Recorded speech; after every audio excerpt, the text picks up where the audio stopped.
Well, hello everybody, and welcome to our lesson on the nature of narrative. And basically, what this lesson takes a look at is how stories are told in movies. What techniques do movies use to tell their stories? Well, to talk about how movies tell a story, we need to first start understanding what a story is and actually what components there are in a story. And while we're having this discussion, we're going to be assuming that the narrative, that the story that's being told is a fictional story. So our perspective is in this discussion, is what we call the fictive stance. The majority of stories told within Hollywood cinema are either fictional stories or, even in cases where they are real stories reconstructed, they tend to use the same techniques as fictional storytelling uses. So it's appropriate to use the fictive stance um, generally to discuss storytelling in mainstream cinema. All right, folks, so you've probably just noticed that I just rearranged the second slide a little bit in order to make things a little clearer. So basically, in order to have a story generally has two components. Those two components are what we call a plot and what we call a narrative or a narrative structure.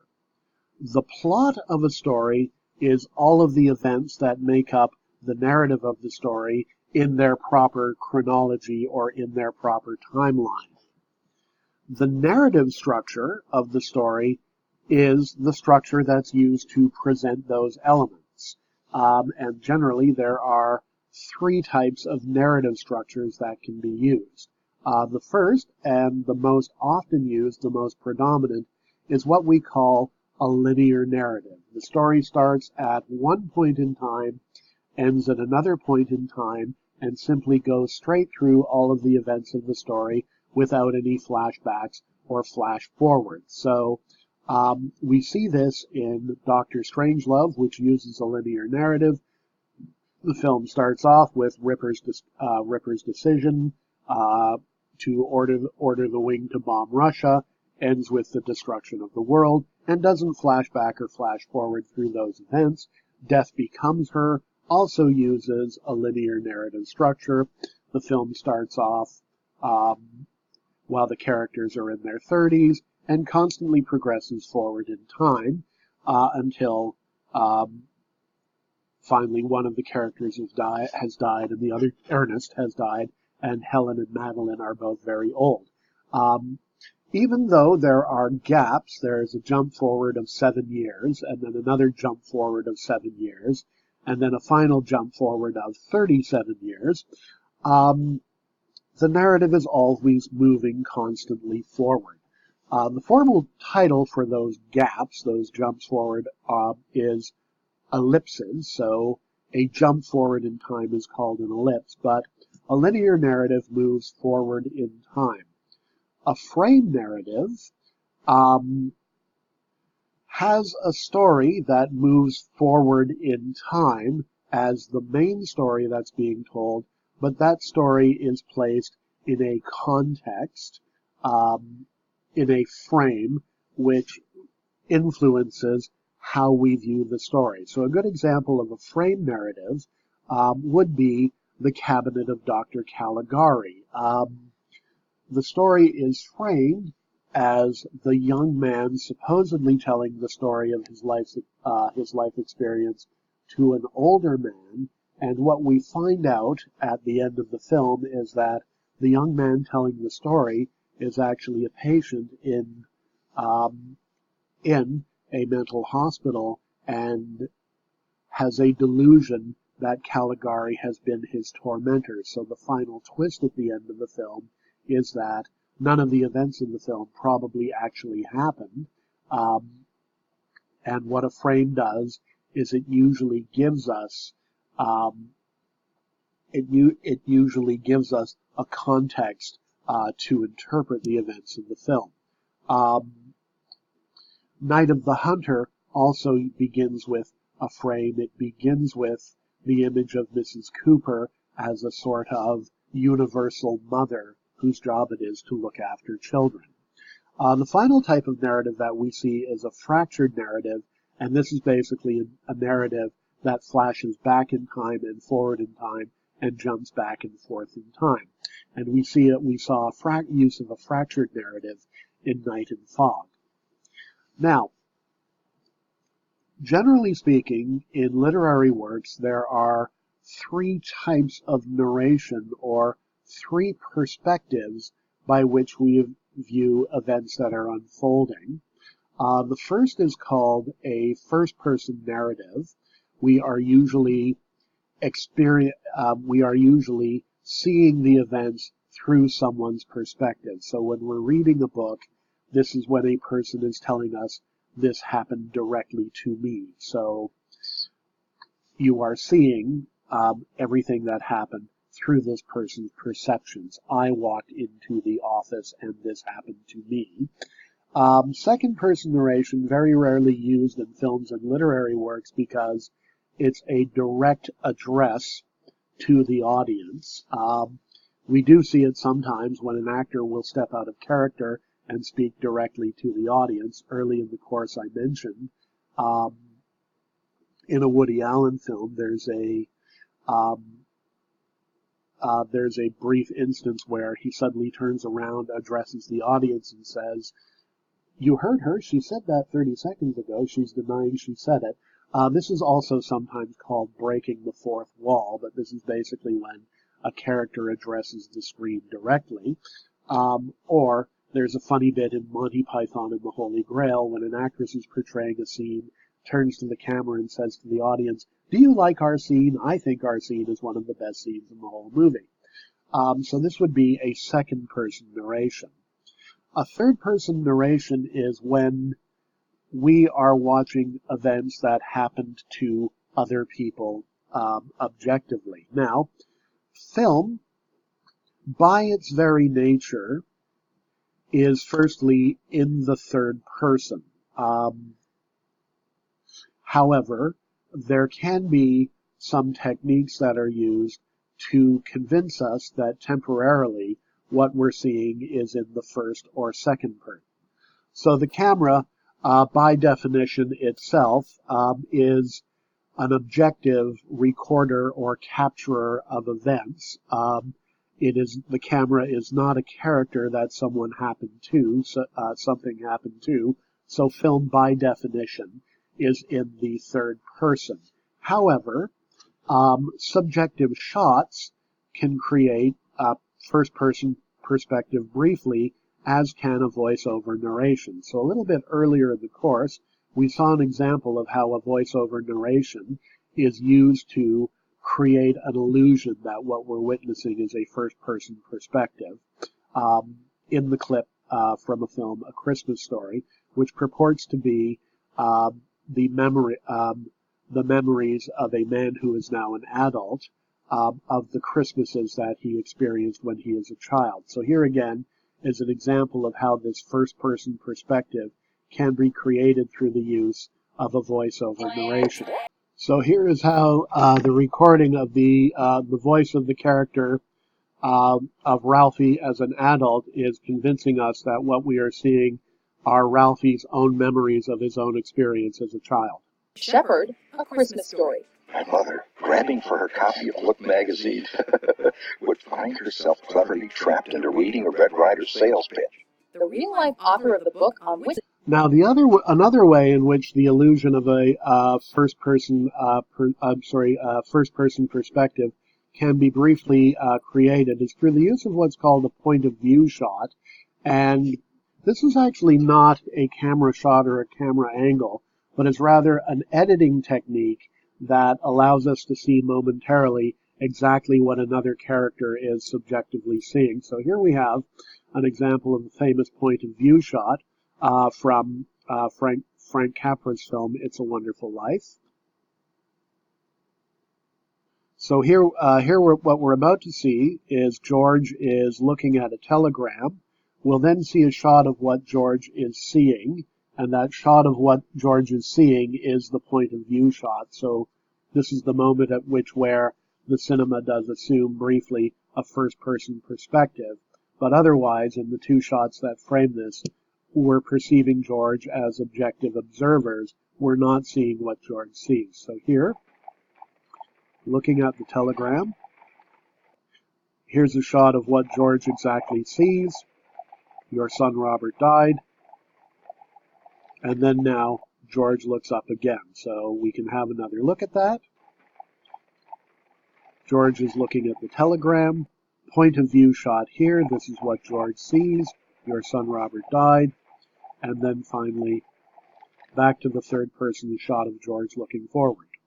So these again are techniques that are used to convince us that we're actually watching something from a first-person perspective. We're watching one individual's own perceptions and own experiences.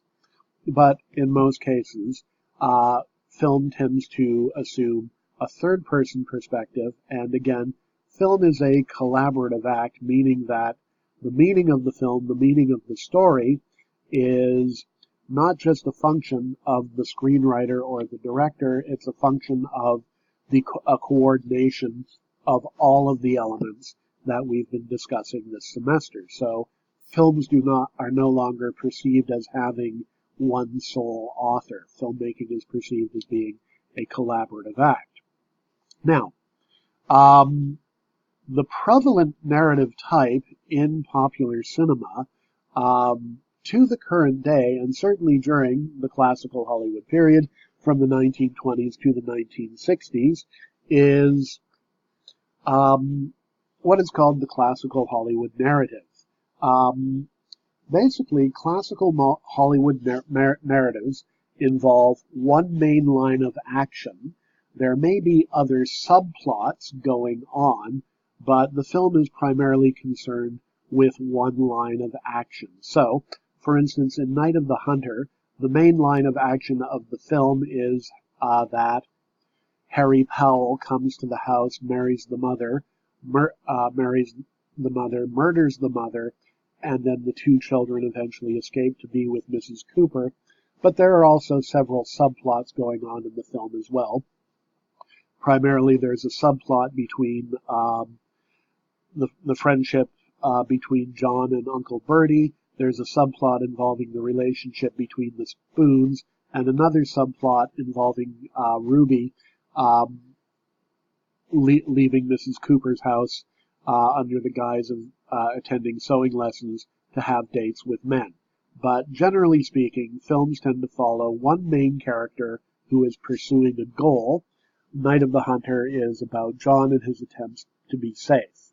Now, during the classical Hollywood period, particularly, again, from the 1920s to the 1950s or 60s, probably comes as no surprise to you that one main character is usually a man, and the films had what's called a dual plot structure. So in addition to that main character either achieving or not achieving their goal, the main character would also wind up getting a wife or a girlfriend or reconciling some sort of romantic relationship. So there would always be the main plot and the pursuit of a romance in furtherance of that main plot.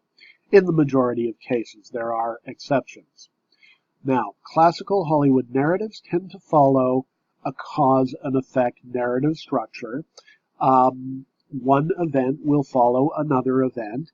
Characters will face obstacles to their goals. They will overcome one obstacle, then they will face another. So when John realizes his mother has been murdered and they escape the house from Harry Powell, they run to Uncle Bertie for help. They find that Uncle Bertie is far too drunk to help them, so they face that obstacle. They then they overcome that obstacle by running to the river and pushing the boat off ahead of Harry Powell so that Harry Powell can no longer capture them. However, they then face another obstacle. Harry is pursuing them while they float down the river. They finally arrive at Mrs. Cooper's house. They seem to be safe. Then Harry Powell shows up at Mrs. Cooper's house. So, the characters are constantly in pursuit of a goal. They're constantly facing obstacles to that goal. That obstacle is resolved only to find another obstacle, except at the end of the film, finally all of the story issues are resolved and all of the little subplots are reconciled together into one big lump. Harry Powell is put in jail. The Spoons realize they were wrong. They misjudged Harry Powell right from the start. John and Pearl will now be safe living with Mrs. Cooper, and Ruby has learned her lesson and will stop going out on dates with boys and will grow up to be a fine, strong woman. So at the end, all of the story issues are resolved. We see this very famously also in a classical film called The Searchers, which was made in 1956. The Searchers involves John Wayne searching for his kidnapped niece. It has a subplot involving his nephew who is helping him in the search for his niece, and in order to help him for the search in his niece, his nephew has to leave a fiancée pining at him at home for several years. At the end of the movie, all of the story issues are resolved. The niece is found and returned back home. His nephew, the brother of the niece, winds up marrying his fiancée. Everybody lives happily ever after. Now, classical Hollywood narratives tend to rely very, very heavily on linear narratives. In classical Hollywood storytelling, you don't see a lot of frames or a lot of flashbacks. You simply get a story that starts at point A and ends at point B. Now, many different cinemas throughout the history of film have been very concerned with providing alternatives to the classical Hollywood narrative. Again, during the Soviet period, as we discussed when we talked about editing and when we talked about film history, classical Hollywood modes of filmmaking were assumed to be were a result of capitalist philosophies and capitalist political ideas. So Soviet filmmakers were told, you cannot tell stories in the same way that Hollywood filmmakers tell stories. Your stories cannot be focused on an individual character. So montage editing was introduced, and the idea of the people collectively as a protagonist was introduced. We also see many different cinemas offering objections to classical Hollywood narrative. Surrealism, which which Chenon de Lou is made under. It is a surrealist film. Completely rejects the idea of telling a traditional story. Night and Fog is a French New Wave film, so again, it tries to find alternative ways to tell its story. Italian neo-realist films as well were very deliberately trying to avoid telling their stories in the ways that stories are told in classical Hollywood narratives. So we start to see in the 1960s a lot of the techniques of surrealists and expressionists and French New Wave filmmakers and Italian neo-realist filmmakers showing up in classical Hollywood cinema. So we see films that are ambiguous. The films end, but nothing appears to be resolved. We see films that don't seem to follow this cause and effect narrative very well. The character seems to be drifting through life. We don't really get a sense that they're facing obstacles and that causes and effects are happening in the traditional way that they usually happen. And we see films that either use a fractured narrative like Night and Fog or try to avoid telling any kind of a coherent story altogether like Un Chien Andalou.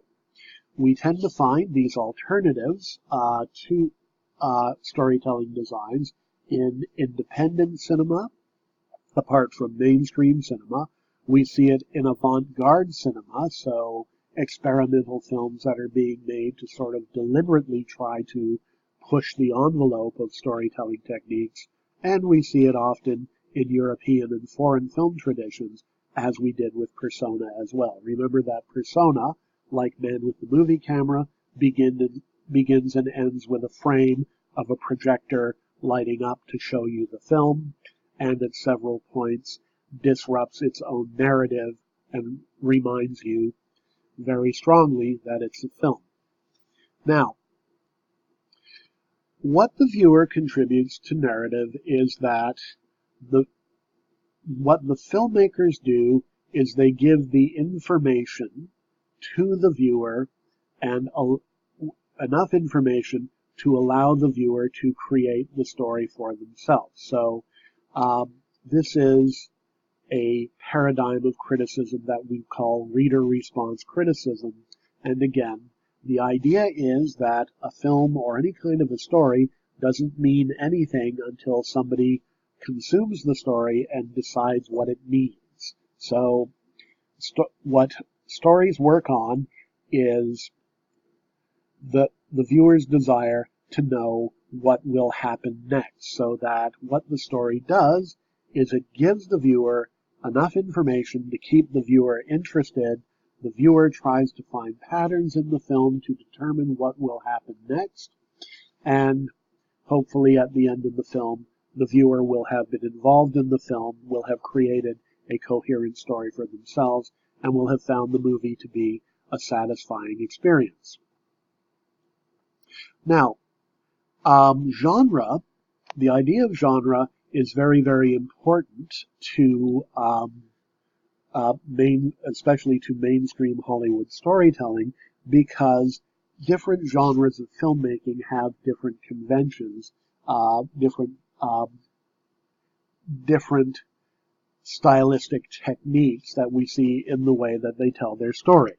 The reason why understanding genre is so important in understanding mainstream filmmaking, because again, during the Golden Age, you had most of mainstream filmmaking being dominated by about 4 or 5 major studios and then about 3 or 4 minor studios.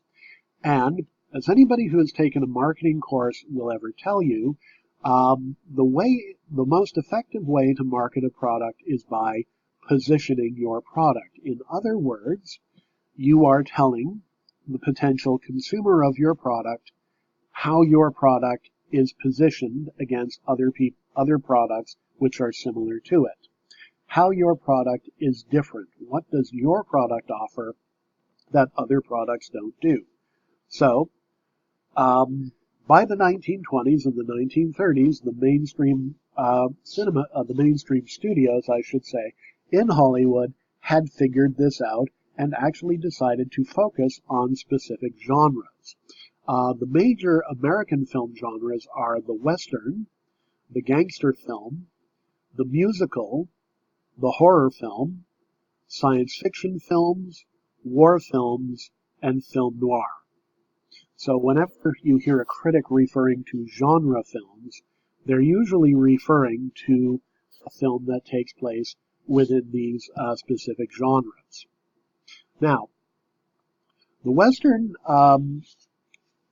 understanding the Western is very important to understanding American cinema, because the Western is actually a genre that that emerges out of literary works in the late 19th century, and is actually considered to be a foundationally unique American storytelling genre. Now, what I mean by that is that many different cultures have what are called foundation myths. So for England, their foundation myth, the story that they present, which represents their most basic values as a culture, is usually the story of King Arthur and the Knights of the Round Table, and how King Arthur tried to build Camelot, which was essentially a new Jerusalem on England's green and pleasant land. So from this myth, the stories, the legends of King Arthur, this is part of the cultural background from which people in England derive their sense of identities as themselves. The Western, as a literary genre, is a major part of where people in the United States derived their sense of identity about themselves. And it was actually a very prominent literary genre before people even started making films. Western stories were often told in very popular dime novels during the 19th century, and they were often told in the form of Puritan captivity narratives. What would often happen is that virtuous young women would be kidnapped by First Nations people, and the story would often involve a description of their eventual escape from their captivity and how they managed to preserve their virtue even though they were the captives of First Nations people. The Western really becomes enshrined as a foundational genre in American literature by an author by the name of James Fenimore Cooper, who collectively writes a group of books called the Leatherstocking Tales.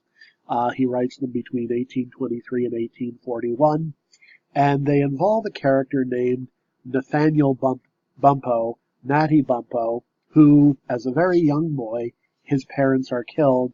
He is adopted by a dying tribe of First Nations people called the Mohicans, and he is brought up by a man named Chingachgook, who later turns out to be the last of the Mohicans, which is also the title of the most famous novel in that series. He is known as Hawkeye to his Mohican family and is known as Natty Bumppo or Nathaniel to English settlers living in the colonies, and he maintains somewhat of a dual identity. He's on the fringes of both cultures. At the end of just about every novel in the cycle, the Leatherstocking Tales, Natty/Hawkeye will rescue someone. He will perform some service to society and then will ride off into the sunset. He doesn't want to join society. He prefers to live in the wilderness, even though he defends society's values. And this is where we actually get the trope, the motif of the hero of the Western riding off into the sunset, riding off into the wilderness after his duty to protect society is done. Western stories start to become dramatized in theaters, and we also see them in paintings as well. The Western is defined firstly by period and setting. So obviously it's a subset of historical genres. It's a subset of historical dramas rather. So Westerns will take place sometime in the late 18th or early 19th century. They will be set in places like Montana, places that were usually considered to be part of the westward expansion. However, they tend to have very similar themes. Westerns are usually based around trying to reconcile contradictory cultural values. So they're usually about tension between pursuing individual fulfillment. Hawkeye wants nothing to do with civilization. He'd rather live in the wilderness. However, he is also responsible to the community and feels that he must keep coming in to save and preserve the community, even though he really wants nothing to do with it. They're usually about the relationship between violence and the law as well, so you'll notice that many of the classic Western movies are about a conflict between lawless characters, cattle rustlers, gunslingers, and gamblers, and the sheriff or the marshal who is always morally perfect and always trying to maintain the law in the community. And they're often about the conflict between wilderness and the civilization. People behave in a chaotic manner in the Wild Wild West. They're whooping it up in the saloon. They're having gunfights. They're doing all sorts of crazy things. However, there is pressure on the wilderness to become civilized and for people to start acting like they belong in a community. And what the classic Westerns usually do up until the 1960s is they resolve these contradictions by really dividing violence into two categories, one which one critic has called pure violence, and the other which that same critic has called impure violence. Pure violence is necessary to preserve the community, therefore it's good. Impure violence is violence that erodes the community and therefore is bad. So there is good violence and bad violence. The gangster film becomes an important genre by the 1930s because sorry, I got a little bit ahead of myself. 20th Century Fox tended to make a lot of westerns. My Darling Clementine, one of the great westerns, is a film made by 20th Century Fox. The gangster film is made often exclusively by Warner Brothers, so you can see that the studios are positioning themselves against each other by offering a unique product to their customers. 20th Century Fox will give you westerns. Warner's will give you gangster movies. So, gangster movies become established as early as the 1930s for two reasons. Firstly, gangster movies were topical because during the 1930s, people like John Dillinger, people like Bonnie and Clyde, and people like Pretty Boy Floyd were pretty much in the news all the time, so that it reflected current events and current anxiety. Secondly, and this is why Warner Brothers really loved making westerns, is because they were about contemporary events and about contemporary characters. You could save a whole lot of money on production design. You could just shoot films in existing buildings, since the films take place in a contemporary setting, and you could just go to your local department store and pick up a pile of suits, since people are wearing contemporary outfits. So they were really, really very cheap for Warner Brothers to make. Classic gangster films of the 30s include Little Caesar, The Public Enemy, and Scarface. Little Caesar stars Edward G. Robinson. Public Enemy stars James Cagney. Scarface stars Paul Muni. However, because by the 1930s, the studios are bound by the Hays Office, which regulates storytelling, the studios are under constraints that although you can portray bad, evil things happening, in the end, evil people must be punished, criminals must meet their comeuppance, so that gangster movies usually will portray the rise of a charismatic criminal quite spectacularly. However, the criminal will wind up dead or in jail at the end because the Hays Office mandates that good must ultimately prevail and the criminal must be punished. The gangster film is a very popular American genre because, again, it very much has its roots in the idea of the American dream, the idea that through hard work, one man can be successful and build up an empire. And this is what is called the Horatio Alger myth of success, the idea that one person, through hard work and industry, can become a success. And the gangster film actually offers a critique of this myth, and what they suggest is that this thinking, this ideology, actually compels people to do very, very questionable and very, very horrible things. And in addition, this critique was spurred by the reaction of filmmakers to things that they saw happening all around them.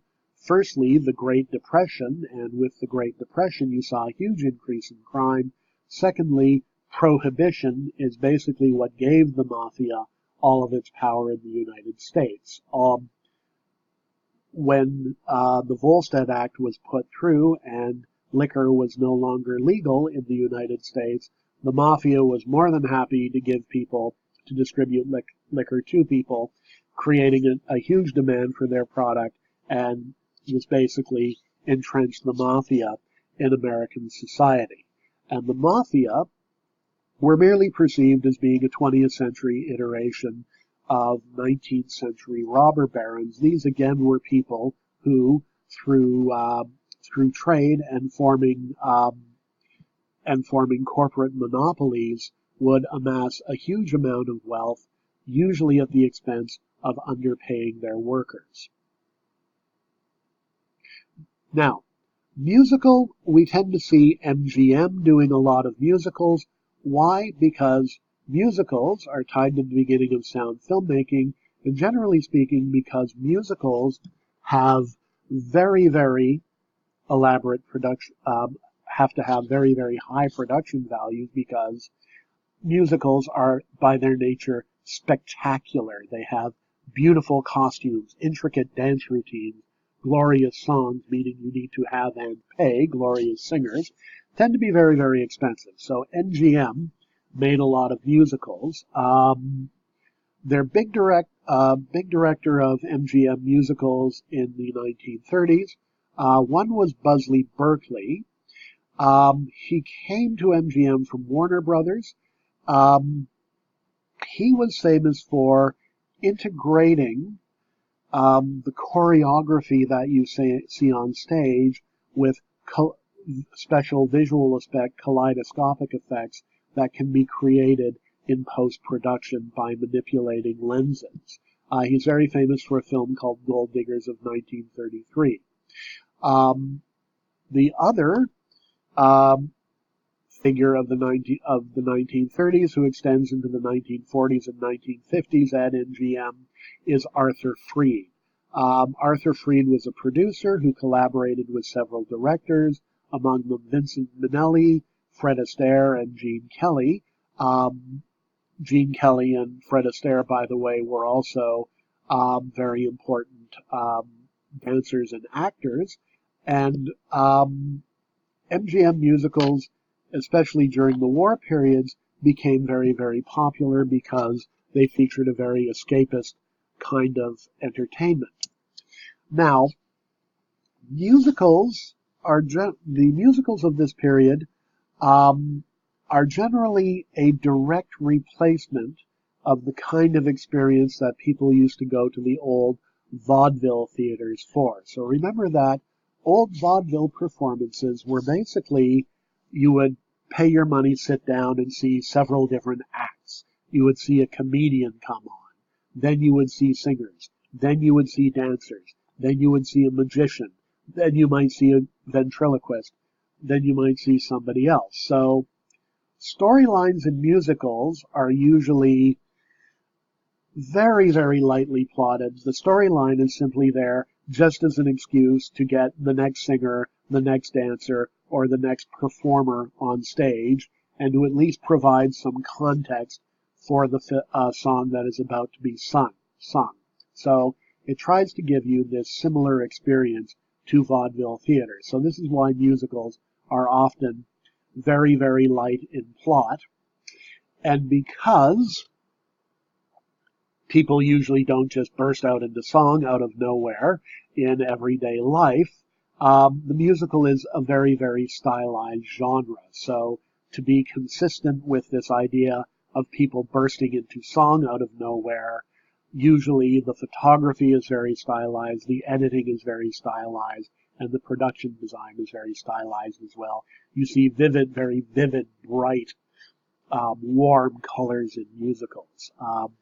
They're not aiming for realism in a musical. All right, so far we've covered Fox with the Western, Warner's with the gangster film, MGM with the musical, Universal specialized in horror movies. Now,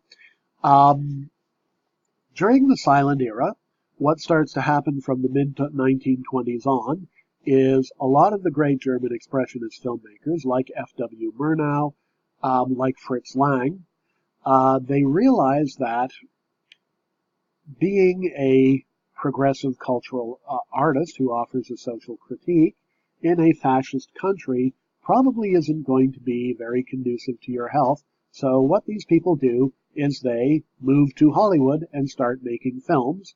A lot of them wind up working for Universal, and Universal starts specializing in horror movies. So most of the great German expressionist movies of the 1920s are horror and science fiction films. Basically, these people come to Universal. They start making silent horror movies in the 1920s.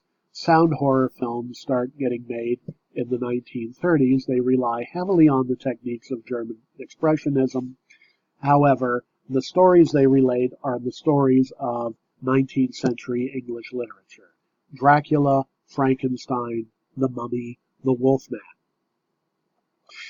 What you see in the horror films of the 1930s are basically, and this is consistent really right up until the late 1950s and early 1960s, at the end of the horror film, the monster will be destroyed, the normal world will be restored, and the normal world is portrayed as the best world, and you very rarely see very violent events directly on screen. These movies rely very heavily on atmosphere and the suggestion of events off screen. So at the end of Dracula, Todd Browning's 1931, I believe, film with Bela Lugosi, you don't actually see Dracula get the stake hammered through his chest at the end of the film.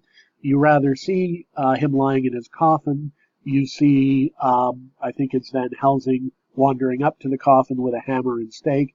And then off screen, you see two other characters listening to the sounds of the hammer being pounded in, of the stake being pounded in to Dracula's chest with the hammer, and the sounds of Dracula's moans as he dies. So this is all done off screen. In contemporary horror, the monster often wins, society often does not return to normal, and we see very, very explicit blood and gore. We start to see this very, very explicit blood and gore in horror films beginning in the 1960s. Often out of a reaction to the Vietnam War, what happened during the Vietnam War is absolutely horrific events, babies that had been burned by napalm, soldiers who had been shot up and were heavily bandaged, were being broadcast on network television. So classical horror films could no longer compete with the horrific events that people were seeing on their own TV screens on the evening news. So horror films start to become much more explicit. Horror movies are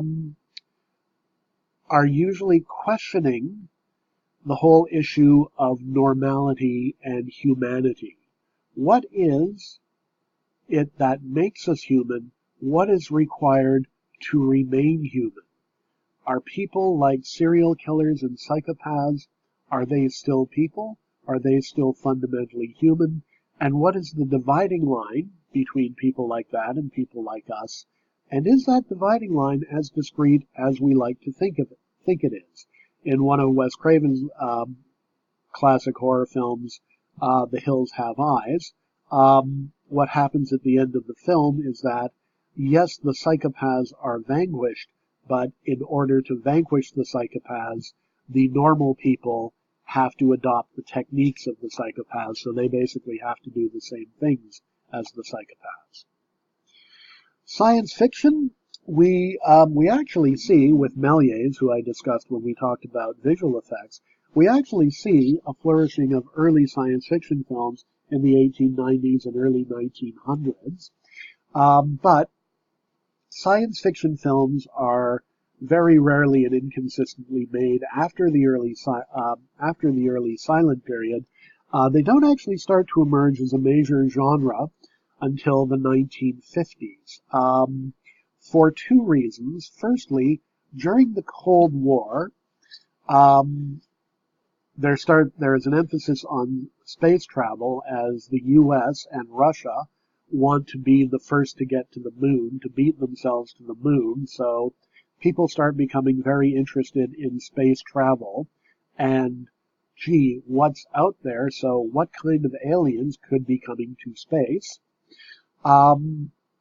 Secondly, people, through the experience of the Second World War and the atomic bombs being dropped on Hiroshima and Nagasaki, start becoming very, very concerned about nuclear weapons. So a lot of the science fiction films in the 1950s deal with monsters that have been created by nuclear testing. So The Beast from 20,000 Fathoms, made in 1953, is a film about a Tyrannosaurus, a dormant Tyrannosaurus, which has been at the bottom of the ocean and has been reanimated, awoken by nuclear testing, and goes on a rampage in Coney Island. Them is about actually a colony of giant ants. Again, there has been nuclear testing in the Nevada desert. The radioactivity has caused Los Angeles to be attacked by 12-foot long ants. The film sounds very silly. It's actually not, and it's actually considered by many people to be one of the finest science fiction films made during that period. I personally do think it's a great movie. A lot of science fiction films also tend to express Cold War anxiety. Invaders from Mars and Invasion of the Body Snatchers. These are about people coming from another planet and taking over our way of life. In Invasion of the Body Snatchers, the aliens actually not only eat people, but after they eat people, they transform into the outer semblance of those people. So, wow, these aliens look just like us, sound just like us, and act just like us, but they're not really us. This is an obvious metaphor for the threat of the response to the threat of communism. Science fiction doesn't become again wanes in popularity in the 1960s, with a couple of exceptions. Forbidden Planet, great science fiction film, is made in the late 1950s. 2001: A Space Odyssey is made in the late 1960s. And science fiction films, because they don't really emerge until the 1950s, aren't as tied to a specific studio. Science fiction films tend to, well, they don't tend to, they reemerge in the 1970s in a big way, with basically advances in special effects, as we talked about before, and obviously one of the huge catalysts for the reemergence of science fiction as a genre is Star Wars. Now, Star Wars is actually patterned on popular serial films of the 1930s and 1940s. So, often serial films would be made. They'd be short films. They were usually about half an hour long. And when you went to a theater to see a movie in the 1930s and 1940s, you would see a newsreel, a couple of cartoons, a serial, a second feature, and then a main feature. So going to the theater, going to the movies, would actually be about a 5-hour experience. Serials were pretty much the equivalent of a TV series, and they were actually replaced by TV series, but there would be episodes in a series like Flash Gordon Conquers the Universe. So every month a new episode of Flash Gordon Conquers the Universe would be released at a theater, and you would go the next month to see the next episode. And basically, these serials, although they were supposedly in a science fiction framework, Flash Gordon is flying off to Mars, they're really glorified westerns. They're just westerns with a slightly different production design. So Star Wars addresses, when we classify it as science fiction, yes, it's science fiction, but it's science fiction in the tradition of the Flash Gordon serials. And George Lucas very deliberately did so. He was very deliberately making Star Wars in the tradition of the serials.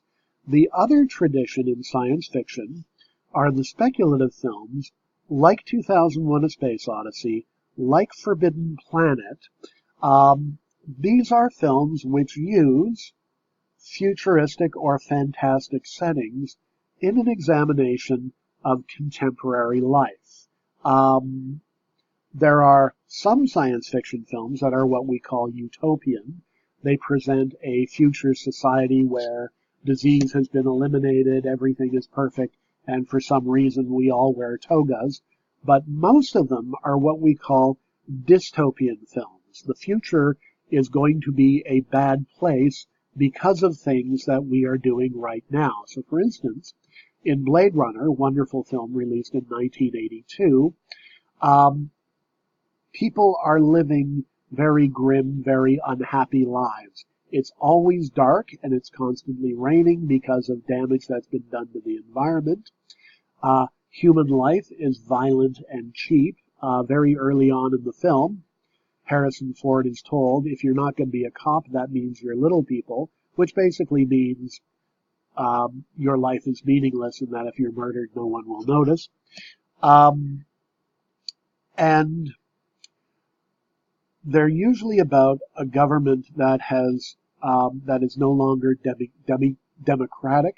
There are overtones of fascism in the government. The government is controlling people's lives, and the government is abetting corporations to have too much control over people's lives as well. So speculative science fiction films tend to be dystopian.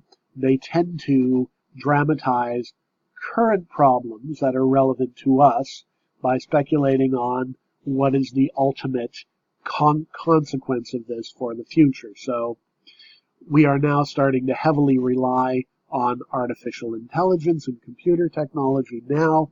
A film like I, Robot is speculating in 25 years we're going to have a revolution of robots trying to take over the planet if we're not careful about the way we do this. Major science fiction films, Metropolis, wonderful movie made in the 1927 in the silent era.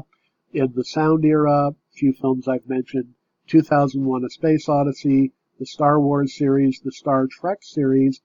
Some people, I'm not among them, I disagree with this, but some people even tend to speculate that there's an aspect of science fiction in the Lord of the Rings series, in that when Tolkien originally wrote Lord of the Rings, he was really writing it as a response to the Second World War, and that the rise of Sauron corresponds with the rise of Hitler. War movies have always been popular. We see war movies beginning right in the silent era with The Birth of a Nation, which is a film about the Civil War, among other things. It's also, The Birth of a Nation is also the film that we see that is primarily responsible for what we now know as the standard feature-length film. War movies become very, very popular during in the aftermath of the First World War. We see movies like The Big Parade, and they're usually very heavily propaganda films talking about why the First World War was fought and wasn't it wonderful that it was won. However, in 1930, a very interesting movie is released called All Quiet on the Western Front, and it's really famous for being the first anti-war film. Basically, it's an American film. It's not made from the perspective of Americans fighting the war. It's from the perspective of a young German man fighting the war, and it basically posits that war is not a glorious, heroic experience. War is an awful experience. However, when the Second World War rolls by, suddenly Hollywood is making again very spectacular films that are showing how war is a glorious occasion which provides people opportunities to be patriotic, and the best of humankind is demonstrated in war in the willingness of people to sacrifice their own lives, to fight for democracy, to fight against fascism, and to fight against evil. So we get films during the Second World War out of Hollywood, such as Flying Tigers, Burma, also known as Objective Burma with Errol Flynn, They Were Expendable, Sands of Iwo Jima. These are films that primarily glorify the American involvement in the war and paint people as heroic for participating in war. Films made during this period, during the Second World War, have a clear-cut moral focus. The Allies, the Americans and the Europeans, are morally right and good. The Nazis and the Japanese are irredeemably evil. The war is portrayed as a matter of right. It is good needs to defeat evil.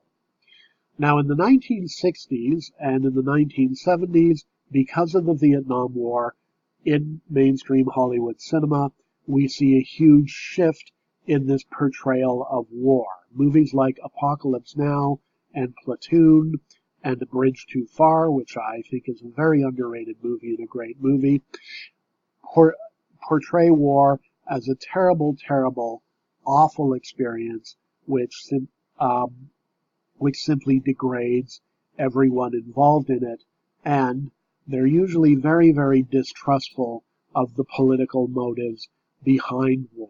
So usually in war movies, we see often war movies are very, very critical of the politics behind the war. Terrence Malick's film, The Thin Red Line, for example, makes it very clear that a general is sacrificing hundreds of soldiers simply because he wishes to advance his career. Again, in Stanley Kubrick's film Paths of Glory, it's made very clear that a general wants to advance his career, so he orders men to go on to launch an attack which he knows to be absolutely suicidal, and then he has several of the soldiers executed for cowardice in the aftermath of the failure of the attack. Also a wonderful film by Kubrick, by the way, called Paths of Glory. Generally speaking, subcategories of the war film that we see are battle epics. These are bird's eye view films. These are movies like The Longest Day, A Bridge Too Far, Midway. So you get to see both the generals planning the battle and making strategy. You get the overview, but you also get the soldiers in battle fighting the war. Combat films like Platoon, Full Metal Jacket are usually movies about the unit itself and the unit involved in the fighting of the war, so it's a close-in view. You generally don't get as much exposure to the politics or the strategy that's involved. They tend to concentrate just on the small group of soldiers fighting the platoon itself. One subset of war movies are home front dramas, movies like Mrs. Miniver or John Boorman's film Hope and Glory. These are films about sacrifices that people are making at home while the soldiers are off fighting the war. So wives have to manage their families because they're alone because their husbands are out fighting the war. People have to ration goods and services in order to support the war effort. Very interesting subgenre of war films are submarine films.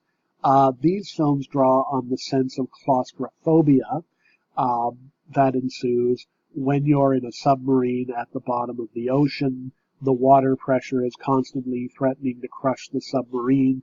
You're trapped in this small metal tube with about 50 other people. Destroyers from on top are trying to drop bombs on you. Two of the best submarine movies I've seen, which really, really very effectively present this sense of claustrophobia and this sense of paranoia as being a soldier in a war. An American film made in the early 1960s, one of Clark Gable's last movies, also with Burt Lancaster, called Run Silent, Run Deep, and a wonderful German film made in the early 1980s called Das Boot are great examples of those types of movies. War movies tend to offer a social critique, but they tend to be about affirmation as well. At the end of Saving Private Ryan, so yes, the movie is critical about the absolute trauma that the soldiers had to go through in fighting World War II, but it also offers the assurance that at the end, Ryan has grown up to be a good man and lead a good life, and the fact that we have good men leading good lives now affirms that the sacrifice made in war was worth it. Final genre that I'll talk about is film noir. So we've spoken about this a few times during the course. One of the side effects of the Second World War is that, military strategists figured out that since you now had motion picture cameras, you could put a motion picture camera in an airplane, fly an airplane over your enemy's positions, come back, develop the film, and you'd know what equipment, what personnel your enemy had, and in what configurations they had them, so you could effectively plan your own battle strategy. There was just one little problem. If you fly an airplane over your enemy's position in the middle of the day, your enemy is going to see the airplane and shoot the plane down. So, special films were developed called panchromatic films, which allowed these spy planes to be able to capture clear images at night so that the military intelligence could use them to plan military strategy. These films become available to Hollywood, and because World War II is now in full fury, and the Cold War is beginning to emerge as well. People are becoming very distrustful of the Russians. The context of a lot of crime films begin to change. So we see this movement in cinema that we call film noir. These are films that often have very high contrast, so they have very, very bright whites, but very, very dark, so no high key lighting. They're usually about crime, and they take place in urban settings. They tend to feature a lot of flashbacks, a lot of fractured narratives, and frame narratives, and a lot of voiceover narration. So they're usually from somebody's perspective, and that perspective is confused. Often we can't tell clearly what's going on because these films, again, are about a sense of distrust, about a sense of paranoia, about a sense of anxiety. But often in a film noir, the hero of the film is entrapped in a web of crime and betrayal.